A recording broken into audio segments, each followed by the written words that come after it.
ตกใจทุกคนคนไทยฮะอายุ60เลยได้กินเงินเดือน1คน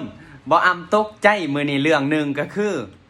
มื้อเว้นนี่เนาะมีลูกค้ามาซื้อของอยู่ในร้านลูกค้ามาซื้อของอยู่ในร้านเราก็บอกว่าเราเป็นลูกค้าเก่าจังซี่นะอายุใกล้สิฮอด60แล้วเราเว้าอีกปีหน้านี่ก็ฮอด60แล้วสิเกษียณแล้วเราว่าจังซี่ก็สิหยุดทำนาฬิกาแล้วเพิ่นว่าอีกปีเดียวก็ได้กินเงินคนสูงอายุแล้วแล้วข่อยก็ถามว่าอ๋อเจ้าเป็นข้าราชการบ่อายุ60แล้วจังสิได้กินเบี้ยบำนาญเราว่าเราบ่แม่นข้าราชการเราว่าข่อยสิได้เงินผู้สูงอายุคันอายุ60แล้วสิได้เงินผู้สูงอายุข่อยตกใจทุกคนคนไทยฮะอายุ60แล้วได้กินเงินเดือนจังซี่บ่คันคืออยู่บ้านข่อยนอกจากคนที่เป็นข้าราชการจังซี่ทหารครูตำรวจจังซี่ฮะคัน